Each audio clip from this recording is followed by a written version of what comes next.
कहाँ पर प्लॉट लेना है, कैसा प्लॉट होना चाहिए, वहाँ की भूमि कैसी होनी चाहिए, वहाँ से लेकर के आपके गृह प्रवेश तक का सारा वास्तु इस वीडियो में कवर करने की कोशिश करी है। नमस्कार, मेरा नाम है विक्रांत बाबा और इस वीडियो में हम शुरू करेंगे अपने वास्तु के साथ। तो सबसे पहला हमारे मन में पॉइंट आता है कि हमारा प्लॉट कैसा होना चाहिए, कहाँ पे होना चाहिए। तो घर बनाने के लिए जो प्लॉट है वो वर्गाकार या आयताकार सबसे बढ़िया है। सर्कुलर किसी किसी केसों में, अगर आपको घर भी आप सर्कुलर बनाने की कोशिश कर रहे हैं तो उसके लिए सर्कुलर भी ठीक है। और जो आयताकार जहाँ रेक्टेंगुलर आपका प्लॉट है वो आपकी जो उसकी लंबाई है उसकी चौड़ाई के डबल से ज़्यादा नहीं होनी चाहिए, फिर उसमें दुष्परिणाम आते हैं। अगर ऐसा हो चुका है कि आपका प्लॉट की लंबाई ज़्यादा है तो थोड़ा सा आप प्लॉट पीछे से काट सकते हैं, वहाँ पे कंस्ट्रक्शन मत करिएगा, तो वो इतना दुष्प्रभाव उसका नहीं रहेगा। इसके बाद आता है कि आपका प्लॉट कहाँ पर होना चाहिए। गांव में या शहर में, आप जहाँ पर भी आपने प्लॉट लेने की इच्छा है तो आप सबसे पहले ये देखिए कि वो चौराहे पर ना हो। दूसरा पॉइंट, मंदिर के पास ज़्यादा नहीं होना चाहिए, इससे मानसिक अशांति, शोक, दुख आदि आ जाते हैं घर में, तो आपको वो अवॉइड करना है। तीसरा है कि आपके उच्च अधिकारी जो हो गए, मंत्रीगण हो गए, नेतागण हो गए, उनके घरों के पास आपका प्लॉट नहीं होना चाहिए। इसके जहाँ पर आप भूमि लेना चाह रहे हैं या प्लॉट लेना चाह रहे हैं वो असमतल ना हो। वो समतल हो तो सबसे बढ़िया। अगर असमतल है तो कैसी हो कि आपका जो नॉर्थ ईस्ट, नॉर्थ या ईस्ट, इन तीनों डायरेक्शन में से झुका हुआ प्लॉट हो तो ज़्यादा बढ़िया है। अगर ऐसा नहीं है तो सेंटर से ऊंचा हो और बाकी सब डायरेक्शन से नीचा हो तो वो भी चल जाएगा। तो आपको इसी तीनों के अनुसार ही आपको प्लॉट लेना है। इसके बाद आपका आता है कि आपको जो प्लॉट लेना है वहाँ की भूमि कैसी है, वो घर बनाने के लिए अच्छी है, कहीं उसमें घर में क्रैक्स तो नहीं आ जाएंगे घर बनाने के बाद। तो ये आपको भूमि की परीक्षा कैसे करनी है। एक आप 2 फीट का गड्ढा निकालिए, उसमें से जितनी मिट्टी निकली है उसको दोबारा उस खड्डे में डालिए। अगर मिट्टी आपकी बच रही है, खड्डा पहले भर गया है, तो आपकी ये जगह बहुत अच्छी है। अगर जितनी मिट्टी निकाली है उतनी ही फिर से डाल दी और गड्ढा पूरी तरह भर गया है तो मध्यम है। और अगर आपने जितनी मिट्टी निकाली है वो खड्डे में डालने के बाद खड्डा पूरी तरह भरा ही नहीं, खड्डा बच गया थोड़ा सा, तो ये मिट्टी घर बनाने के लिए अच्छी नहीं है। ये निम्न प्रकार की मिट्टी है। इसके बाद जाति विशेष से हम देखते हैं कि उसका कलर कैसा है घर का, तो वो बात की बातें हो गई, अब तो वो पुरानी बातें हो गई। अगले पॉइंट पे चलते हैं कि अगर ठीक है, एक जैसे आपने भूमि परीक्षा ये की है तो आप एक और कर सकते हैं कि आप 1 फुट का गड्ढा निकालिए, उसमें पानी डाल दीजिए और 100 कदम दूर जाके फिर से वापस आना है। आपको देखिए कि उसमें अगर जितना पानी डाला है उतना ही है उसमें, तो बहुत अच्छी भूमि है। अगर 1-2 इंच ही कम हुआ है तो मध्यम प्रकार के, और अगर ज़्यादा ही डाउन चला गया वो पानी तो वो भूमि घर बनाने के लिए अच्छी नहीं है। ये तो होगी आपकी भूमि और प्लॉट कैसा और कहाँ पर होना चाहिए। इसके बाद आता है कि किस दिन आपको काम शुरू करना है और किस वार, नक्षत्र, तिथि, पंचांग आदि के हिसाब से आपको कैसे कब काम शुरू करना चाहिए। तो सबसे पहले तो आप उस स्थान की पूजा करवा लीजिए अपने प्लॉट की। अगर पूजा नहीं करवा पा रहे हैं किसी वजह से भी, तो आप वहाँ पर 7-8 दिनों के लिए कोई गाय, बछड़ा आदि वहाँ पे बांधिए, ताकि वहाँ पे कुछ भी अगर बुरी आत्माएं होंगी तो वो चली जाएंगी वहाँ से। आपका प्लॉट शुद्धिकरण हो जाएगा आपके प्लॉट का। इसके बाद आपको देखना है कि अगर जैसे उत्तरायण और दक्षिणायन में उत्तरायण श्रेष्ठ है। अगर किसी वजह से इसमें नहीं हो पा रहा है तो आपको चंद्रमा के जो शुभ मास हैं, जैसे मार्गशीर्ष, कार्तिक आदि, तो उसमें जो शुभ मास आपको दक्षिणायन में पड़ रहे हैं तो आप उसमें आप काम शुरू कीजिए।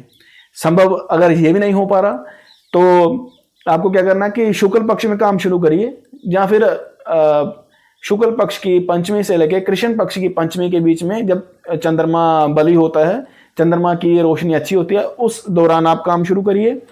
इसके बाद आपको देखना है 1 महीने में तिथियां होती हैं, जिसमें आपको चतुर्थी, नवमी, चतुर्दशी और अमावस्या, यानी कि आपकी 3 तिथियां होगी कृष्ण पक्ष की, 3 शुक्ल की और 1 अमावस्या। 7 दिन आपको 1 महीने में छोड़ के शेष किसी भी दिन में आप काम शुरू कर सकते हैं। बाकी सारी आपकी जो तिथियां हैं वो ठीक हैं। इसके बाद आपका है वार, किस वार को काम शुरू करना है, तो ये ज़्यादा इंपॉर्टेंट है मेरे ख्याल से सभी से। तो इसमें आपको रविवार, मंगलवार और शनिवार, ये 3 बारों को छोड़ना है। इसके अलावा जो बाकी 4 हैं इसमें आप काम शुरू कर सकते हैं। ये चारों ही वार आपके शुभ हैं, इसमें किसी भी दिन आप काम अपना शुरू करें। पंचांग, नक्षत्र, वारों आदि को देखने के बाद हमारे पास जो घर का सबसे और इम्पोर्टेंट पार्ट है वो है कि घर का मेन डोर। तो मेन डोर बनाने के टाइम पे आपको किन 4-5 चीज़ों का ध्यान रखना है उसके बारे में डिस्कस करते हैं। सबसे पहला पॉइंट है कि आपके घर के एग्जैक्ट सामने कोई शमशान ना हो। इससे क्या कि घर में भूत प्रेतों का, पिशाचों का साया बना रहेगा, तो वो शुभ नहीं है। दूसरा पॉइंट है कि घर के आसपास, जहाँ मेन गेट के आसपास कोई मंदिर नहीं होना चाहिए। इससे भी घर में अशांति फैलती है, मानसिक ऐसे दुख आता रहेगा आपको, वो सारी चीज़ें होंगी। तीसरा पॉइंट है कि घर के गेट के एग्जैक्ट पास में, बिल्कुल पास में कोई पेड़ या कोई बड़ा पत्थर या कोई ऐसी कोई बाधा नहीं होनी चाहिए, जिससे वो भी घर में आपका अशांति फैलाएगा, आपको दुख कलेश आदि देगा। चौथे पॉइंट पे आपके घर के जस्ट बाहर में कोई बहता हुआ पानी नहीं होना चाहिए, वो भी एक घर में कला उत्पन्न करता है। इसके बाद है कोई भी जैसे गली आ रही है तो वो सीधी आपके घर के अंदर नहीं घुसनी चाहिए, यानी कि आपका घर जो है वो गली के साइड में होना चाहिए। तो ये 4-5 वेद हैं मेन गेट के जो आपको नुकसान पहुंचाएंगे। इसके बाद घर का जो मेन गेट है उसका डायरेक्शन क्या होना चाहिए। तो उत्तम डायरेक्शन है कि जैसे कोई भी दिशा, जैसे उत्तर, पूर्व, पश्चिम, दक्षिण आदि कोई भी दिशाएं हैं, जब आप अपने घर के एंटर कर रहे हैं तो वो आपका जो मेन गेट है उस दिशा के एग्जैक्ट लेफ्ट साइड में होना चाहिए। तो सबसे श्रेष्ठ घर है, यानी कि जितनी भी डायरेक्शन है चारों, उसके लेफ्ट साइड में हल्का सा करके आप गेट बनाएंगे तो वो उत्तम दिशाएं हैं। लेकिन आपको जो नॉर्थ ईस्ट या साउथ वेस्ट में आपको इससे बचना है। साउथ वेस्ट और नॉर्थ ईस्ट से आपको किसी भी तरह का मेन गेट बनाने से बचना चाहिए, ये शुभ नहीं है। इसके बाद आपका जो आपके घर के बाहर वाली दीवार है, उस दीवार के बीचों बीच आपका गेट नहीं होना चाहिए। यानी कि अगर आपकी 12 फीट की दीवार है तो बीच वाले आप 4 फीट एग्जैक्ट, जो बीच के 4 फीट है उसी में दरवाजा बना रहे हैं, तो वो गलत है, वो अशुभ है, उसका बुरा प्रभाव पड़ेगा आपके घर के ऊपर, आपके ऊपर। इसके बाद जो घर के सेंट्रल पॉइंट होता है उसको ब्रह्म स्थान हम बोलते हैं। ब्रह्म स्थान में आपको ना तो कोई कंस्ट्रक्शन करना है, यानी कि दीवार या कोई दरवाजा, ऐसा कुछ नहीं होना चाहिए। घर के बीचों बीच में जो पार्ट मैं बता रहा था आपको, वहाँ पे आपको जूठे बर्तन नहीं रखने हैं। वहाँ पे आपको जूता चप्पल आदि या कोई और कूड़ा करकट आदि का स्थान घर के बीचों बीच नहीं बनाना है। ये आपके मानसिक शांति और रोग आदि उत्पन्न करेगा आपके। पानी का जो स्रोत है वो कोशिश करिए कि आपका वेस्ट में या नॉर्थ में हो तो ज़्यादा बढ़िया है। साउथ ईस्ट से परहेज करिए किसी भी तरह को पानी की टंकी आदि रखने के लिए, क्योंकि साउथ ईस्ट अग्नि का स्थान है। वहाँ पे आप अगर रसोई घर आदि बना रहे हैं तो सबसे श्रेष्ठ है। आप नॉर्थ ईस्ट में या वेस्ट में पूजा का स्थान बना सकते हैं, उसके पूजा पाठ का सामान रख सकते हैं।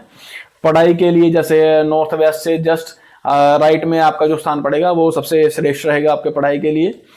इसके बाद तो अभी आपका घर तैयार हो गया है, अभी आपको घर में प्रवेश करना है, गृह प्रवेश करना है आपको। तो इसमें भी आपको सारी शुभ चीज़ें लेनी हैं, जैसे सूर्य का उत्तरायण शुभ होता है, चंद्रमा के कुछ महीने शुभ होते हैं, उसमें शुक्ल पक्ष शुभ होता है। उसमें जैसे तिथियां आपको बताई थी कि आपको जब शुरू करना है काम तो किस तिथियों में करना है, जैसे चतुर्थी, नवमी, चतुर्दशी और अमावस्या आदि तिथियों को छोड़ के शेष जो है वो शुभ हैं। बाकी आप अपने कुंडली के हिसाब से भी एक बार पूछ लीजिएगा उसी टाइम पे कौन कौन सा आपके लिए वार श्रेष्ठ है, वो आपको पहले भी बताया जा चुका है। सोमवार, बुधवार, वीर, शुक्र ये सबसे श्रेष्ठ हैं। अगर किसी कारणवश अगर इन चारों में नहीं हो पाया तो शनि में आप कर सकते हैं, लेकिन रवि और मंगल में आपको बिल्कुल ही इस नए घर में प्रवेश करने से आपको बचना है।